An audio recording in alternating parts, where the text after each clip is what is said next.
Good evening, ladies and gentlemen. My name is Verdoorn, and you are tuned into the Universal Sportsman channel for the very first time. We are very proud to say that this is our very first broadcast. We are bringing you the live debate between Richard York and Dr. Gerhard Verdoorn, and the theme of the debate is the breeding of color variants in the game industry. We hope you enjoy it, and please, if you cannot watch the whole debate, go to our website afterwards and you can go and watch it then again. And yes, enjoy. Thank you.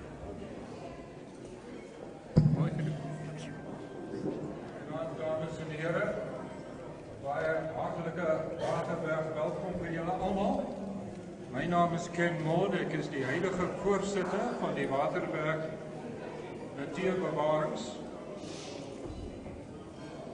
Waterberg Nature Conservancy, as you can see from up here, is all about providing education, providing information, and making people aware of the three principal issues we're involved in.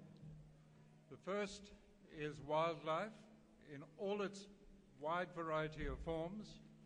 The second is the environment, which includes bush, air, and water. And the third is dealing with our historical background. Before we start the debate this evening, there are a few housekeeping rules I'd like to run through with you. This is the first time ever this has been live streamed over the internet, and many thousands of people are looking at it as we speak.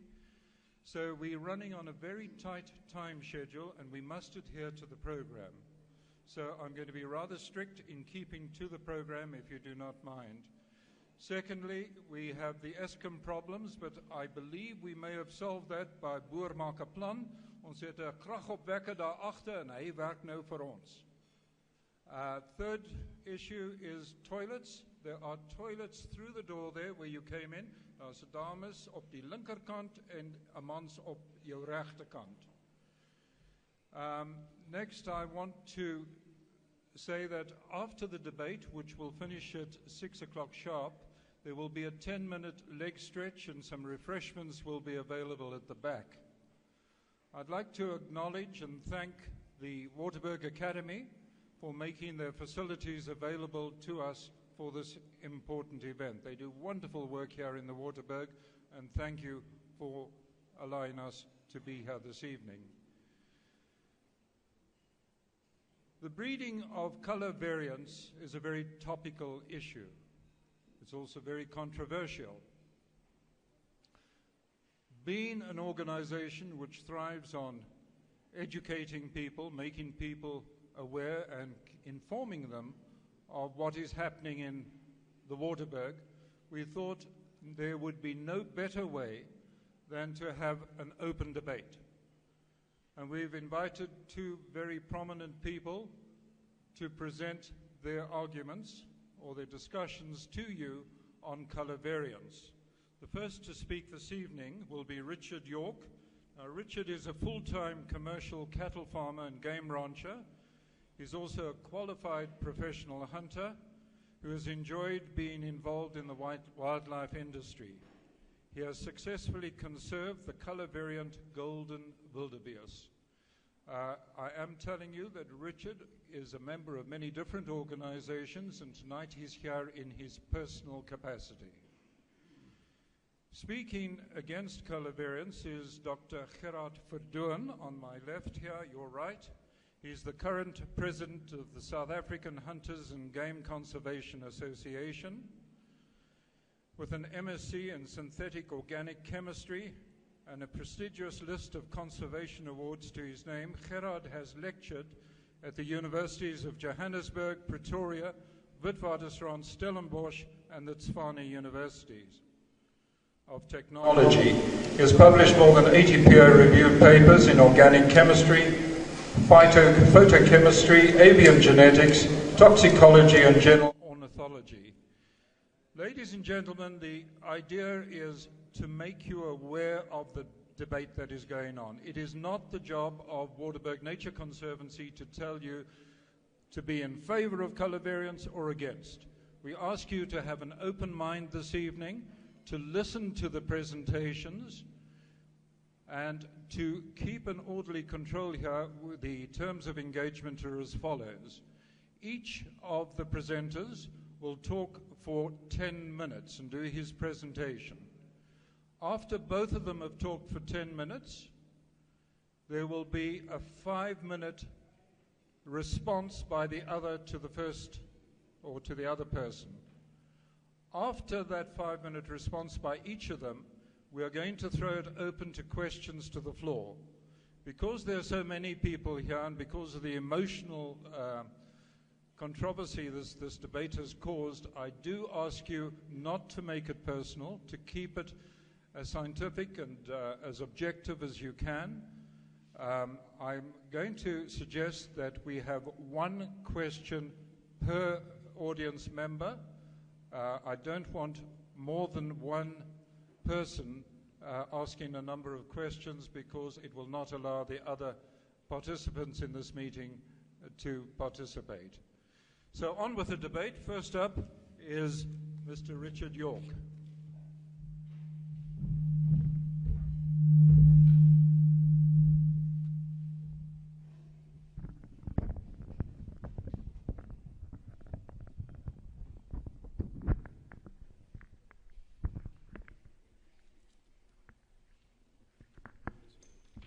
Good evening, ladies and gentlemen. It's an absolute privilege to be here tonight. As South Africa's greatest statesman, leader, humanitarian, Nelson Mandela was a proud hunter, conservationist, and in an article dated 5th of April 1991, Mandela told the Weekly Mail that I believe it was vital to promote environmental conservation and to devise new methods to protect our fast-dwindling plant and animal species. It is our duty as conservationists to fulfill the beliefs and ensure that the conservation and rural development is combined for the benefit of our industry and communities. Good evening, Dr. Gerhard Verdoorn.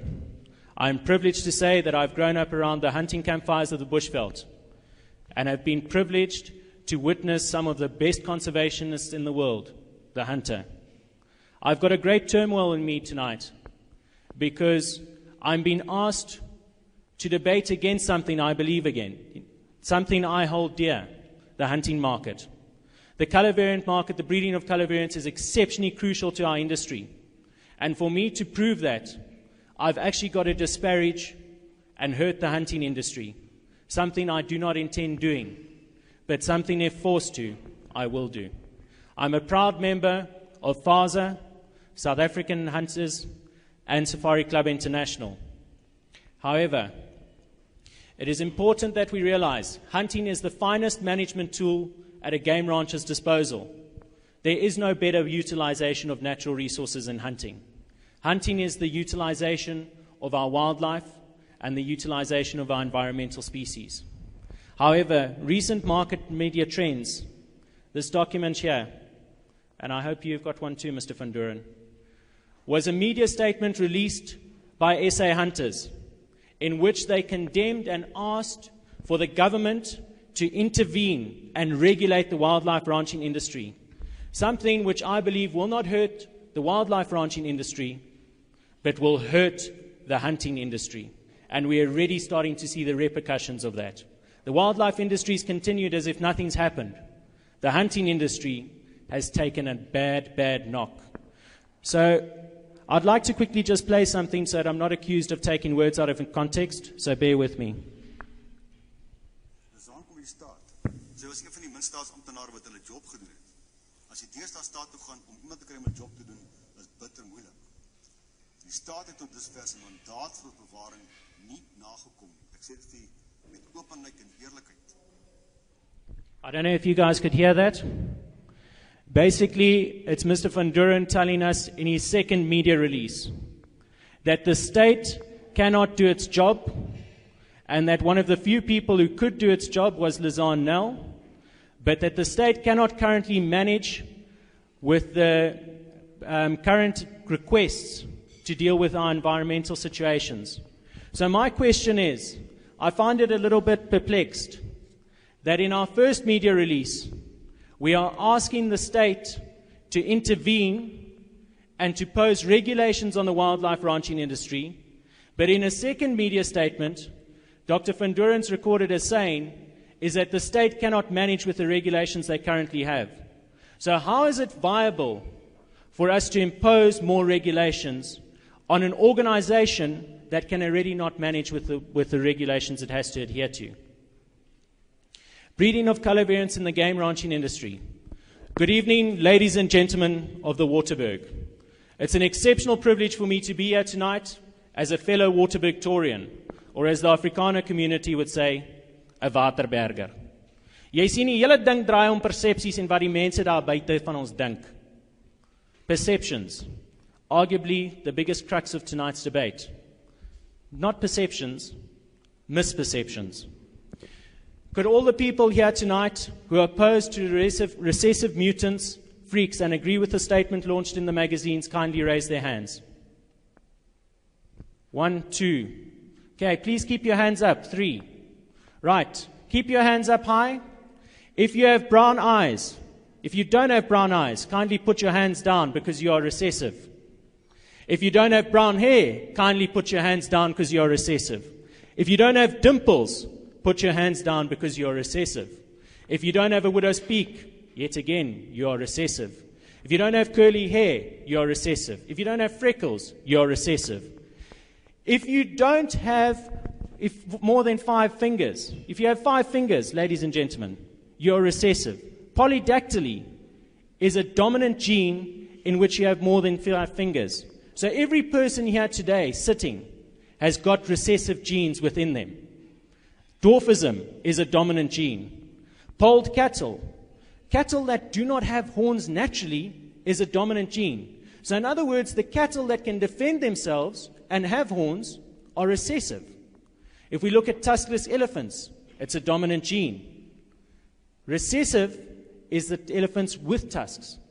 So the question we need to ask ourselves tonight is, we've all got genes. We can't change it. Should we condemn certain recessive genes when we ourselves have recessive genes, when all animals are made up of dominant and recessive genes? Point number 1 for tonight that I want you to understand: not all recessive genes and not all dominant genes are good or bad for you. If we look at the king cheetah was supported by the EWT and was supported by the IUCN, or the World Conservation Union.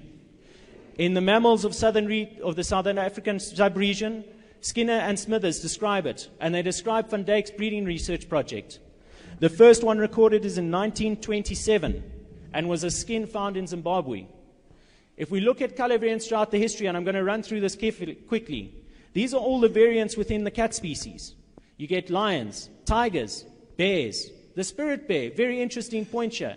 The spirit bear, the white bear, is actually more adapted at catching fish than its counterpart black bear. A color variant is better than its original. Why?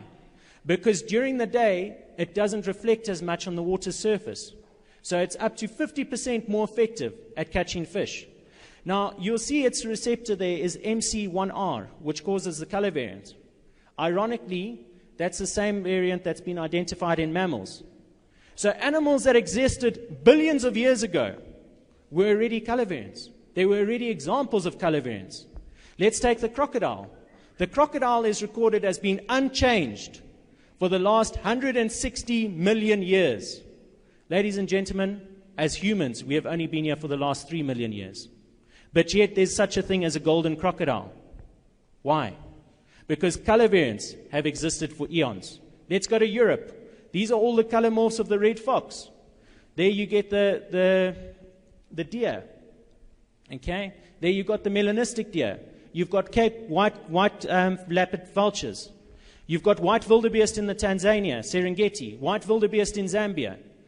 Madikwe Game Reserve publicized itself and made massive income through promoting the yellow morph crimson-breasted shrike. They also promoted the strawberry leopard. Why is it that we are willing to accept when organizations breed with color variants like the king cheetah, it's fine. When they support it, it's fine. When nature parks promote it, it's fine. But now because game farmers are preserving and conserving a natural resource, we are condemning it. Ladies and gentlemen, let me make one point and one point very clear tonight.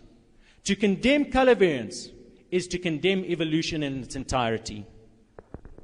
You get leucistic hyenas, melanistic zebras. Let's go to Cape Nature. Cape Nature, another government organization that tried to rebreed the quagga. When was SA Hunter saying about that? Marine animals, white waterbuck in the Kruger. Ladies and gentlemen, these are just some of the color variants, and the list goes on and on and on. Golden wildebeest. This golden wildebeest occurred naturally along the Limpopo province, along the free-roaming Thule block animals, measuring 32 inches, one of the biggest ever recorded. Free-roaming, freely caught. Look between these wildebeest. Just like humans, that we've got a variation between us, so too is there variation between wildebeest. There's no two wildebeest that are the same. So I want tonight that if we are going to condemn color variance, that we must condemn every single variation between the normal species as well. This is 1986, a black impala recorded in Kruger National Park. 1906, the hunt of a golden gemsbuck. Here they write, thus it was seen that a golden gemsbuck was an animal to covet, to kill, to preserve, and to boast over. Ladies and gentlemen, that was 1906, hunting color variance. SCI accepts color variance. In their statement, they say, an impala, the black impala is not a subspecies, but a color phase of the southern impala that was developed by selective breeding. They also say that they accept selective breeding, then, by other words. Because if they were opposed to it, they would have said that they were opposed to selective breeding. They would not have accepted it in its record books. White springbuck, white blesbuck, all the same. There are the same amount of white blesbuck, copper springbuck, and black springbuck hunted as normal springbuck. Why must we deprive South Africa of the opportunity to have such a greater variety of animals and species? This buffalo, the world record buffalo of 40 million, was bred in an extensive system. If we compare it to history of old, the Roland Ward, the accusations made that we're breeding freaks. Ladies and gentlemen, that is not true. Not a single one of South Africa's buffalo even make this list. Not one. Even the buffalo that was sold for 50 million doesn't even make the top 17. For 40 million, my apologies. So where did the buffalo in Madikwe and Kruger and Pilansberg come from? Ladies and gentlemen, from the zoos of Europe. A large majority of them came from the zoos of Europe and the quarantine zones below Kruger. So the question we need to ask ourselves today, are the animals that we breed in captivity, they're not going to lose their adaptability. They will be able to be used. As farmers and ranchers, we have the right to create a sustainable income from the utilization of natural resources. And that right is through breeding with color variance. Thank you.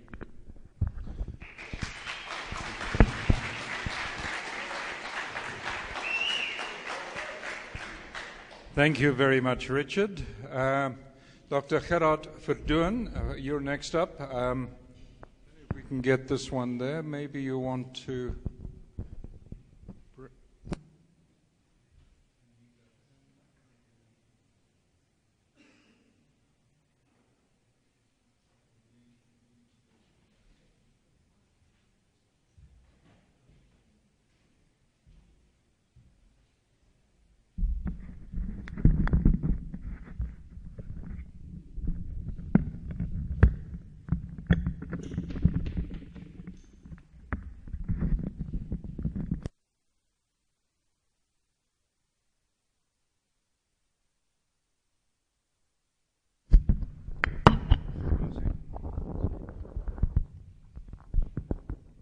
Good evening, folks. I would like to start by apologizing for my English, because where I come from, we only speak that language in self-defense. Nevertheless, I'll try and do my best to give you the perception from SA hunters about color variations. And I would like to start off by thanking the Waterbuck Conservancy and all these wonderful people out here for inviting us to participate in this debate. It's something which is close to our hearts, and for me personally, I can see you all. For me personally, it's always been something to tell people. First of all, I'm a conservationist with massive passion. I've worked in conservation ever since I opened my eyes, and later on became a hunter. I did stop hunting for a while because I got a bit sick and tired of all the bad practices, but I started hunting again in 1998, and I also understand, like the previous speaker, that hunting, as recognized by the IUCN, is one of the pillars of conservation.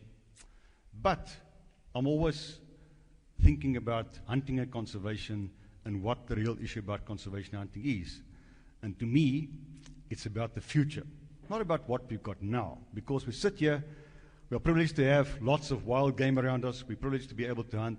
My question is, what about my son, who's 7 years old now? What about their children? What about the future generations that will have to utilize the wildlife and enjoy the wildlife? Not only that, there's also the question for me, as a bunnyhugger, and I must admit that tonight, I'm a real bunnyhugger. What about the animals themselves? There's also, to me, a wildlife welfare issue. Now, in any wild population, you heard it tonight, there's always the norm, and within the population, if you take a thin line and you look at all the genetics, there's always going to be recessive genetics within that population. And these recessive genetics are there naturally. We can't dispute that. If you look at a wild population of things like springbuck in the Karoo, you see the odd white one, you see the odd black one, etc., etc. In most cases, these recessive genes, and I'm talking about the South African animals, are highly localized in particular areas. And you don't find them in very big numbers. Now, when you do find that these particular recessive genes come forward in the population, then you see them odds and ends here and there. And in the Limpopo province in particular, I love to hunt in that area because it's still wild and you've got large wilderness areas. I've seen black impala, I've seen very dark kudu, I've seen things like very dark giraffe as well. But you never find them in huge numbers anywhere in the wild population. And what I want to say there to you in these particular words is the fact that these animals do occur is undisputable, but they are there in very, very small numbers. Generally, if you look at the ones coming out of the population, like the golden gnu and things like these, they are uniform in the coat color. And one of you should ask the question, but why don't we see huge numbers of golden wildebeest or black impala or whatever else color coat you might find in the population? It is all about the adaptability. And the adaptability is what makes a species go forward. If you believe in evolution, Darwinism, it'll tell you it's survival of the fittest, or the survival of the most adaptable amongst the animals. And to give an example of how things can change in London, the very famous moth that used to live there for millions of years was always white. And as the city became more polluted, the buildings became more dark. And the white moths started dying out, and the black ones that were there as recessive ones, they started multiplying to adapt to that dark environment. And then around the 60s, London was cleaned up again. And what happened when the buildings started becoming white because of washing, the white ones came back. So nature responded to a situation which was imposed upon it by itself. And therefore, these things develop over time, not because of mankind's intervention. Now, what happens, what we see in South Africa and a few other parts, maybe in Southern Africa, is that the selective breeding for selective coat coloration. And that's where people select the white ones, the leucistic ones, or the melanistic ones, or the erythristic ones, which are more the yellowish and the red ones, so on. They select them. For some reason, they believe they're valuable. Some people regard them as good-looking or beautiful. And what we see lately, the last couple of years, is all these funny animals that look as if they Nguni cattle. They've got these, you can only call them pied colorations on their bodies. And the latest one we've seen in a magazine was a little klipspringer with a white blotch over the body. And what we say as SA hunters, what I say as a person who knows something about genetics, is that the anthropomorphic invention to escalate those recessive genes in the population is what we call domestication. So we don't allow the population to breed up. You've got a black impala here and there, and you've got a dark kudu, or you've got a white springbuck. We take them out of the population, and we start breeding them up, and we basically domesticate the animals by intervening in the selection process, which is not natural now, and proliferating the numbers in that particular situation. Now, it's not just about the genetics. Mother Nature will make a plan. If you do have some escapees from a farm where they breed a color aberration, it goes to the wild population. It will certainly be worked out of the system over a couple of generations in the wild population. We're concerned about this, but we're also concerned about the secondary impacts on the biodiversity. And as a hunting organization, our first beat in life is to talk about conservation. Long before we talk about the right and the privilege to hunt them. Now, if you look at these things, starting off with the inbreeding, because that's what is done to take black out of the population, to take some more blacks and start breeding, is you basically shift the heterozygosity of the animals to homozygosity. In other words, you reduce the genetic diversity in the population by taking out these individuals and mating them selectively, unlike Mother Nature would have left them out there on their own to breed on their own. And this not only gives you the privilege of having a good number of black or yellow or white or pink or blue, whatever you want, but it also results in reduced fecundity. In other words, reduced ability to breed successfully. It compromises adaptability, and there are many papers about that in this country and abroad, and also anatomical challenges. We've heard now that some people say, but some of the springbok has stunted jaws and stuff like that. So that is the impact from a genetic point of view. What we see over the country, if you fly over the Waterberg and other parts of the country now with the helicopter, you see that used to be wild areas, huge wild areas, now into small camps where people breed these animals. And most of the camps are electrified to keep the carnivores out. And what I've seen myself in photograph was pangolins on electrified fencing being killed, tortoises, scarab beetles, in other words, dung beetles, terrestrial birds, and small carnivores. So once they get into that electrified fence, it's basically doomsday for them. I'm also a consultant for the whole game ranching industry and the livestock industry in terms of responsible wildlife management when it comes to predation management. And what's alarming to me is the number of calls that escalated from the game ranching arena in the last couple of years because of the breeding of these color aberrants, because the animals are highly valuable and people are scared about what's going to happen to the wildlife if the things with the claws and the fangs come in. And there's, I believe, wanton persecution. So it is busy establishing a prey and predator-prey imbalance, and there's a lot of persecution of even the mesocarnivores like brown hyenas and things like the Manar jackals or the aardwolf. I also see a lot of misuse of herbicides because people want to clear their fences or their lands or wherever they keep the animals of the woody plants to get more grass into the system. I'm concerned about the fact that there's all sort of supplements given to animals to give them believed to be better fecundity and better horn growth. And then from a chemical perspective, as somebody working in the agrochemical arena, is the control of ecto and endoparasites by dosing and dipping the animals. And in all respects, that cannot be done effectively with animals in the camp where you don't do proper dipping and dosing, and you either underdose or you overdose, and that results in the generation of populations of these parasites that are resistant to these things. But I'm going to finish my presentation now because not enough time.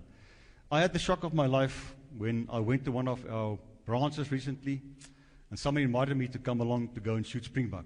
And the first thing I asked, hoeveel kost die damn goed? And they said, no, it's for free. I said, there's no ways in the world you can hunt for free. He says, no, the friend of his in the Karoo has a farm with camps with copper springbok, and they shoot out all the free-roaming springbok so that those animals cannot contaminate the copper springbok. To me, that was a very big, sad eye-opener. And another friend of mine told me that he was approached by some youngsters who came onto this farm, and they offered him 6,000 rand for Impala U, all the Impala U's in his farm. And he said, but why so much money? I normally sell them for 1,200 bucks. They said, but they're busy breeding black Impala. The rams are going down in body size, and they need to bring in other genetics to elevate the body size again to make them normal size. So that is the thing to be concerned about. So to conclude with, I just want to give you the last and the final comment from me as a hunter conservationist. As a hunter, to me, hunting is the fair chase of a free-roaming wild animal in his natural state, in his natural habitat, with the best chance of escaping. We do not hunt domesticated animals. If they're selectively bred for whatever purpose, and you shoot them, it is shooting. It is not hunting. Thank you. Thank you very much, Gerhard.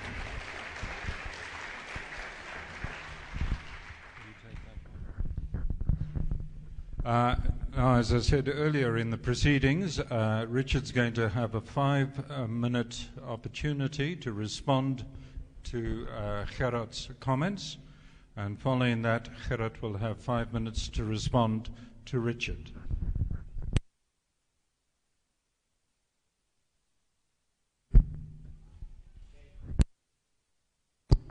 Sorry, firstly, I'd like to respond to some of Dr. Verdoorn's statements.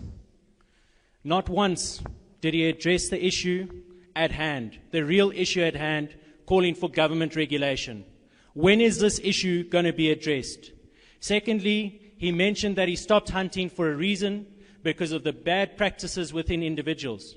Then he mentions small bad practices within the game ranching industry and tries to use that to justify the government regulation on our industry. How is that just? Can we as game ranchers, should we show all the unjust things that hunters do and then call for government regulation because of small individuals? Then he spoke about inbreeding and saying that because we breed with black impala, we inbreed. But yet in the same vein, they're complaining about the price of normal breeding stock going up, the price of normal impala. So if I'm taking normal impala and putting them with a black ram, is that inbreeding? No, that is outbreeding. With color variants, we are outbreeding. We are not inbreeding. Inbreeding was done with the king cheetah because they thought that it was a subspecies, not a color variant. Thirdly, to blame wildlife ranching for chemicals is a misjustice on the industry. You should be blaming the chemical industries for not regulating themselves properly, not for the farmers who are misinformed. As a conservationist, we should be providing guidance, not calling for government regulation and punishing people. We should be educating, the same way WRSA does. Okay, biodiversity business is a commercial enterprise that generates profit through production processes which conserve biodiversity. That's exactly what we do. Now I'm going to skip a couple of slides here, and I'm going to go straight into the heart of it. Dr. Verdoorn's point about hunting is the fair chase of free-roaming wild animals in their natural state and natural habitat is completely wrong. Natural states, natural habitats don't exist, and let's look at the IUC definitions why. Biodiversity. This includes the diversity within species, ladies and gentlemen. It includes all life. It includes all variation. So in our biodiversity of the International World Conservation Union, they tell us that all life within a species is part of biodiversity. They tell us that conservation we should protect within or outside of their natural environments. We should protect animals within or outside their natural environments. That's crucial. And then finally, they define intensive management, where they say conditions of captivity or confinement. Animals in conditions of captivity or confinement. So let's put it to you this way. As a game rancher, no matter what the size of my farm, be it extensive or semi-intensive, what do I need to apply from the state? What regulations does the state already force on me? Is a P3 exemption. The state requires me to have a P3 exemption to legally be able to own the animals on my property. Right, so what does that mean? A P3 exemption is where a farm has adequate enclosure to prevent the game movement in or out of the property.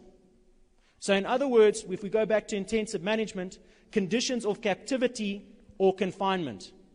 Ladies and gentlemen, what I'm trying to say is there is no such thing as a natural environment anymore. There is no such thing as a free natural state. We as humans are here, we as game ranchers are here and have to benefit the animals. Now I'm going to take you through a step quickly. SA Hunters hides behind the word conservation. It's a facade, absolute facade. When a hunter comes to my farm, he pays me money to be on my farm, to traverse on my farm, and to shoot and kill an animal on my farm. What benefit is he providing to conservation during that time frame? Anything? All he's doing is shooting an animal. What benefit he is doing is he is taking money and he is giving it to us as the game ranchers, and the game ranchers are putting it back into conservation. So for SA hunters to blame us and say that we have turned wildlife into a commodity is unjust. Hunters turned wildlife into a commodity. Ladies and gentlemen, I'd like to reiterate, I'm a proud hunter, I'm a proud conservationist, but I'm a proud breeder of the most functionally efficient wild animal there is, the golden wildebeest, and I'll continue to do so. Thank you.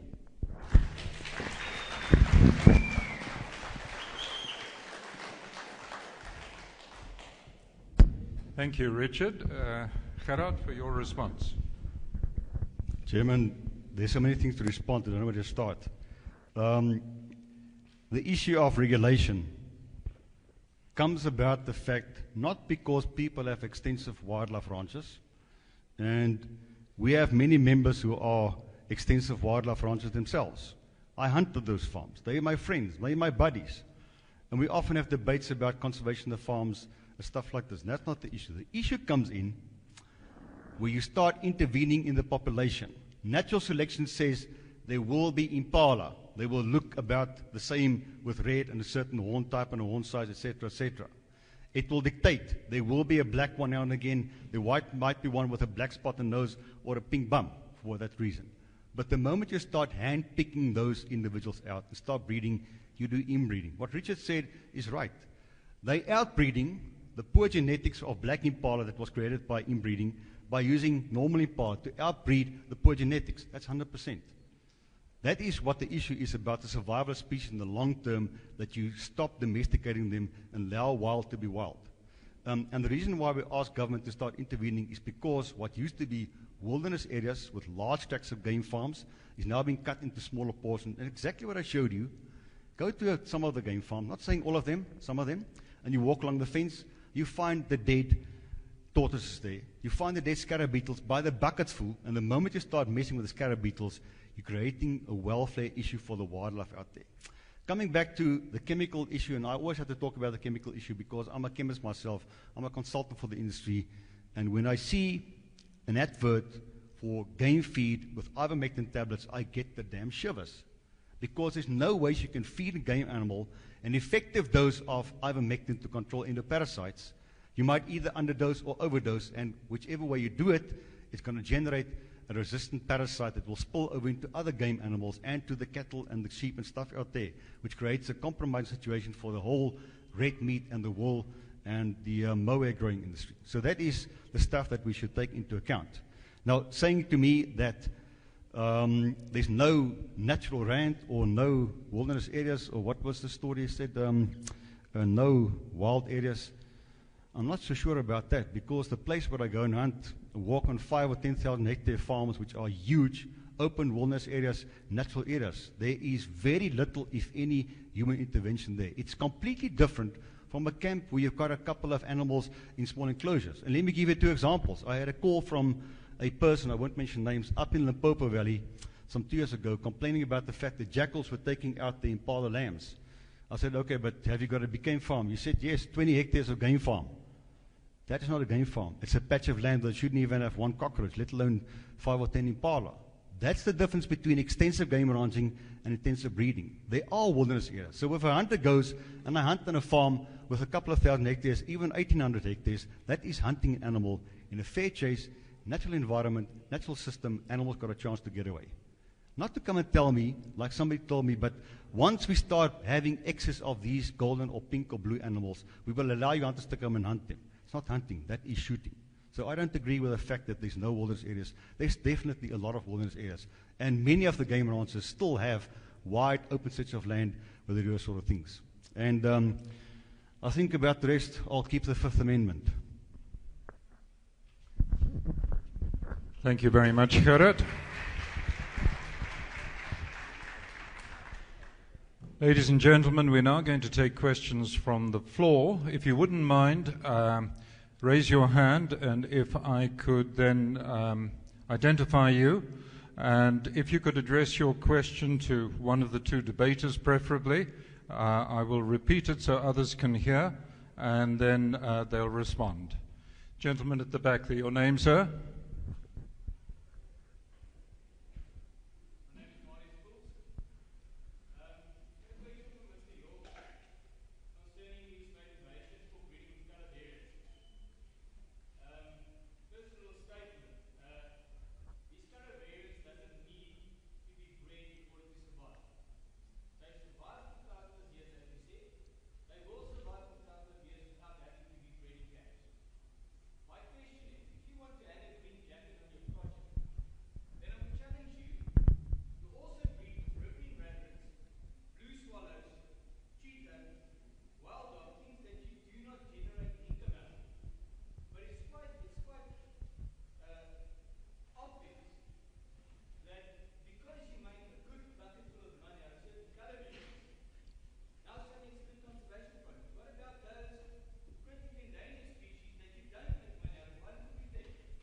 Thank you very much.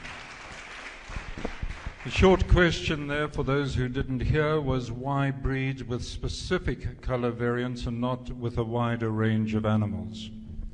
To answer your question, Marius, I breed with one of the most endangered and threatened species in this country, the white rhino.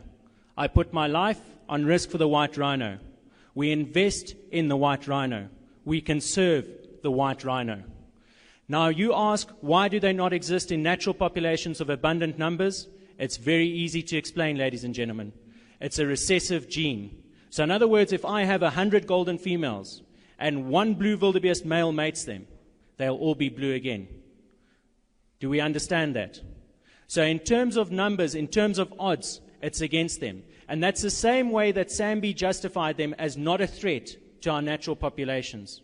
I hope I've answered your questions. Thank you. Next question. Sorry, is there a question there? Yes, sir. Your name?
Thank you. That question, thank you, Vili. The question for Dr. Verdoorn, as I understand it, is why do the color variants demand so much money and the others not?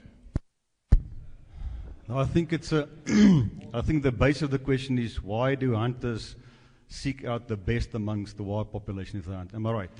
That's the base of the question.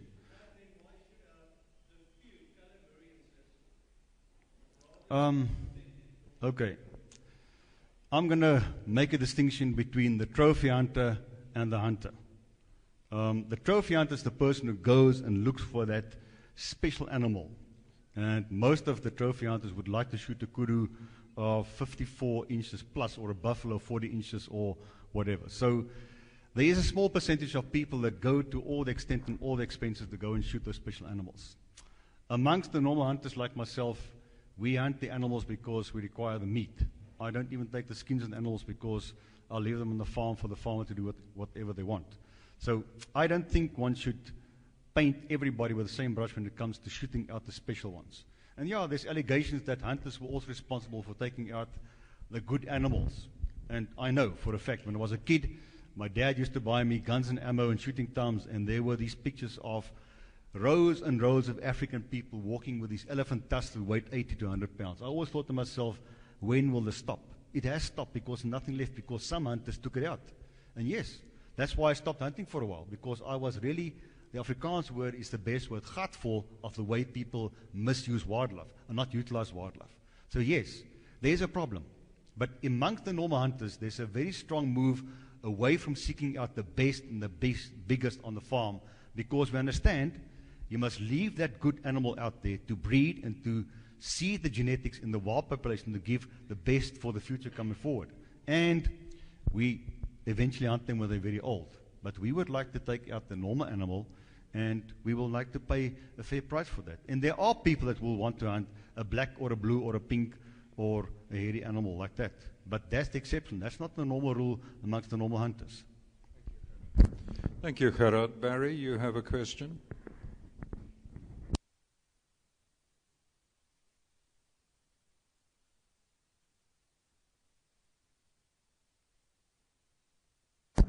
Keep it brief, because there are other people who have questions as well. Thank you.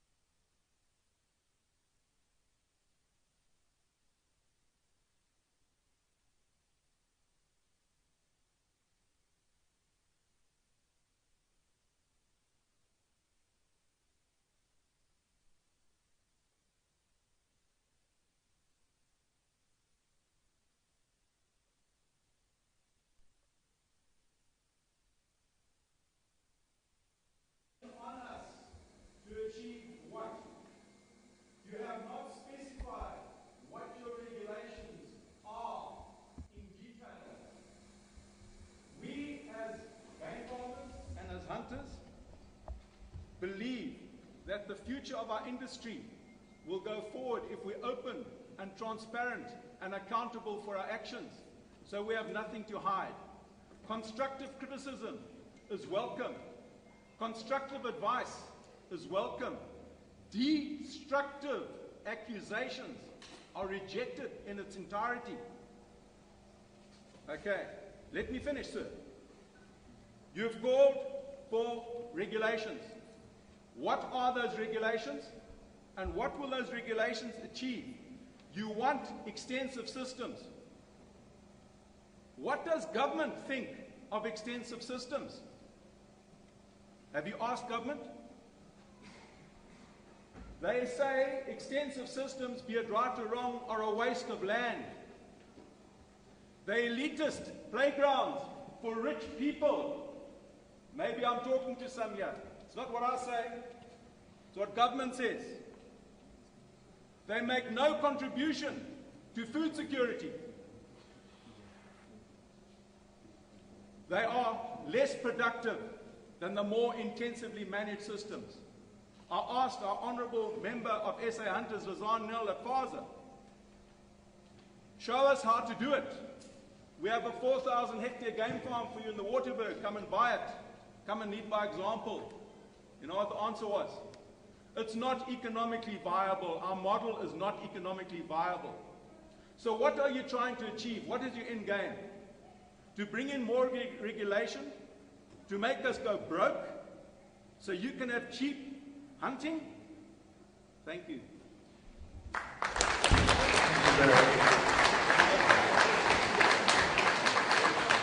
Did everyone hear that? Gerhard, would you like to respond? Thank you, Barry, for your question and your statement out there. The objective of SA Hunters is not to make anybody go bankrupt or broke. All we're saying is that if you start taking a farm, let's say of X number of hectares, and you start putting in 20 or 30 camps, there's going to be an environmental impact. I showed you the pictures. If you don't agree that electrified fencing is taking, let me finish, please, if you're civilized. if you electrify the place in the incorrect fashion, there's going to be environmental impacts. If you overstock, there's going to be environmental impacts. There's nothing different from anybody else doing something on the land which is not sustainable. We fight people about the fracking in the Karoo. We fight about other things, mining and stuff like this. And I believe that a certain small sector of the game ranching industry, with the intensive breeding of, amongst others, color variants and excessive horn-sized animals, are having an unacceptable environmental impact. I was on a farm recently, not too far from here, where the people told me they're using a D8 to take out all the shrubbery below the big trees that they can have a grassland environment in the savannah. The question is, what about the other organisms? It's not just about the buck that live in the place. Mother Nature is a smorgasbord of millions of creatures out there and thousands of species that utilize the habitat. The moment you alter the plant ecology, you take away the animal ecology. So there's an environmental impact. And what we're saying, there needs to be a look into what needs to be done in order to minimize that environmental impact. Just like the Department of Environmental Affairs will look at a mining application, or looking at an application for fracking in the Karoo, or looking at an application to build a new township somewhere. There has to be a look into this. What is the environmental impact? And government knows about this. And if government tells you that excessive areas are unproductive, they must listen to themselves, because in the Constitution, they have an obligation to conserve the wildlife of the country and the biodiversity. They are under obligation, according to Convention of Biodiversity, to make sure they conserve the biodiversity, not only for South Africa, for the entire globe. So government needs a wake-up call. And I think Edna Molewa has had the wake-up call. She knows, and she gave an order to the people to come up with a study to show what is the current situation. And we're not saying remove color variants. We're not saying remove intensive breeding. We say come to a point where you minimize the impact. And if it means that it has to have a certain impact on certain people, yes, it so be. And I told my own members recently that if we have to pay more for that animal that we hunt, which is a normal animal, we have to pay a bit more. Not excessive price, but you have to pay a bit more. And we're not there to tell people you're not allowed to make money or have to go bankrupt. We never said that. Thank you, Gerhard. Ladies and gentlemen, as you can gather, this is a very controversial subject, and emotions can run high. So I'm going to take another 3 questions. We have 7 minutes before we're going to have a refreshment break. This gentleman here has his hand up. Sir, can you introduce yourself? Dr. Verdoorn. There's a little bit of a misconception out there, and I'd just like to set the record straight. SA hunters only represents less than 15% of hunters in South Africa. Firstly. Secondly, we're talking about the prices of game.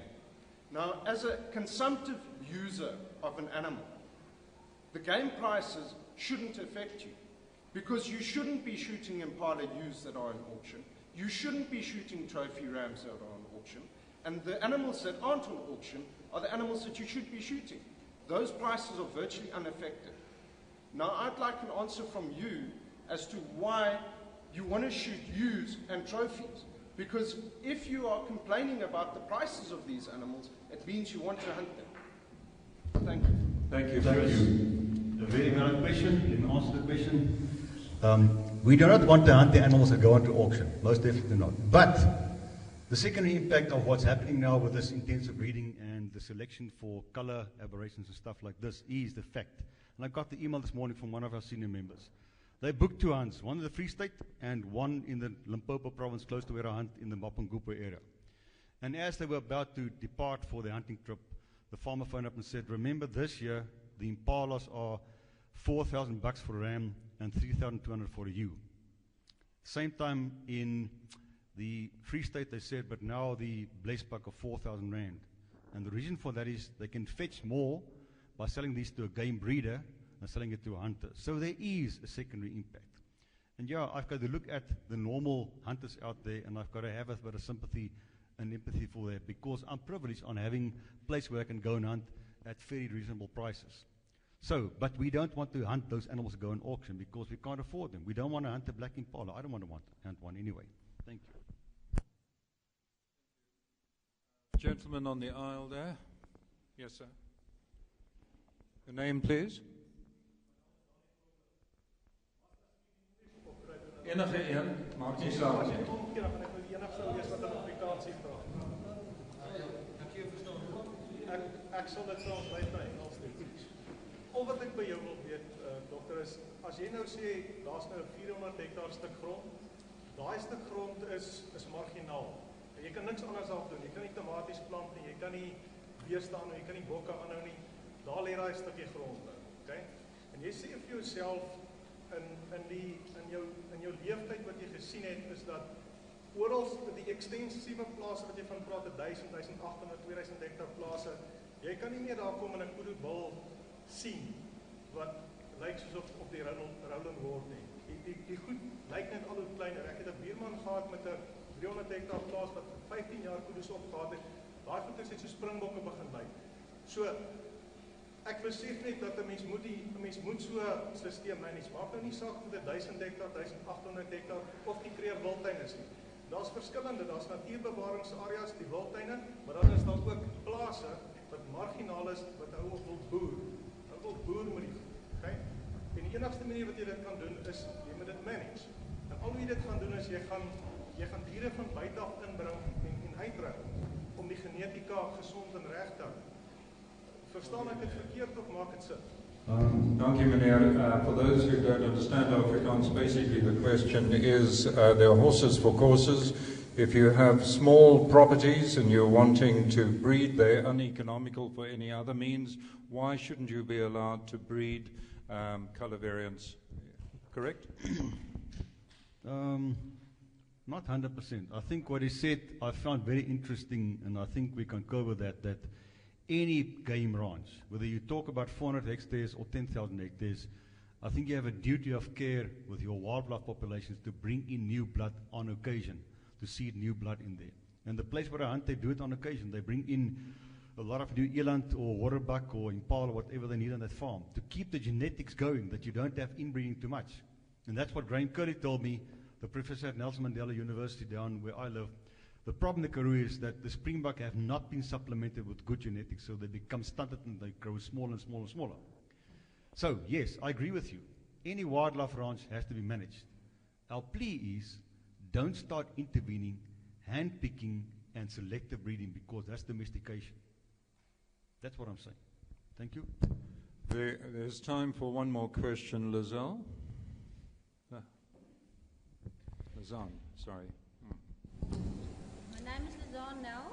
I'm a scientist by training. And I would like to ask Mr. York the following question, is that who is the market that you breed these animals for?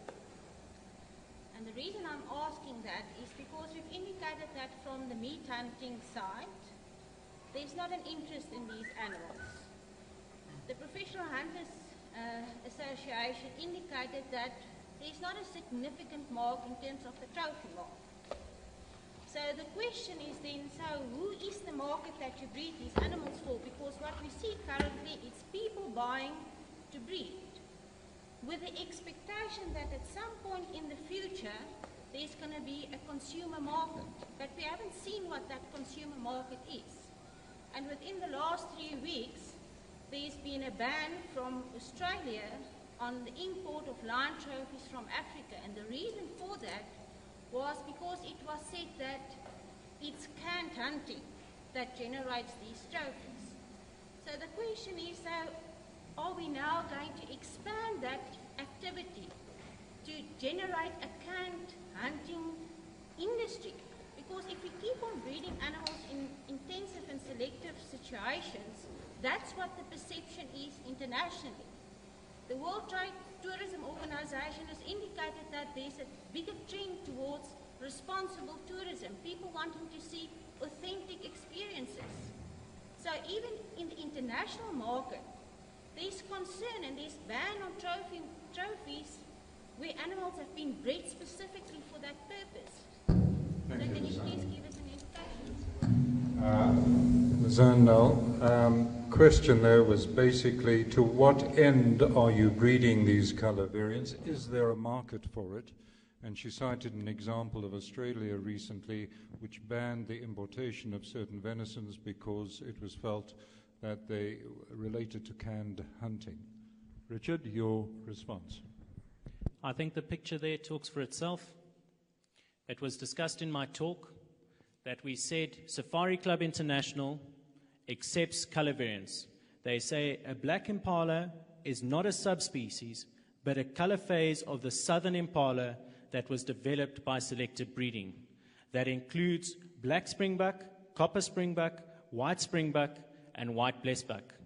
Mr. Verdoorn addressed that same question by saying there's not enough of them at the moment to hunt. We are in a herd building phase. It is something that is starting. We hunted a golden gemsbuck and a golden wildebeest last year for a revenue of over 500,000. A revenue that's generating and improving rural development. Something that is crucial and very, very important. Ladies and gentlemen, there's the answer. Talking about hunting color variants, there's a demand. We just have to develop. And when you talk about industries, we are only focusing on the consumptive hunter. The consumptive hunter, from what I'm gathering, is also opposed to the trophy hunter. We are not talking about ecotourism. We are not talking about the venison market. Let's look at the venison market quickly. The venison market in South Africa is worth 60 to 200 million rand. The venison market of New Zealand is worth 2 billion. We've got an opportunity to grow other markets. There are markets out there that we can look at. When we talk about trophy hunting, we're talking about America. We're talking about Europe a little bit. But are we talking about Russia? Are we talking about China? Are we talking about Korea? There are other markets out there.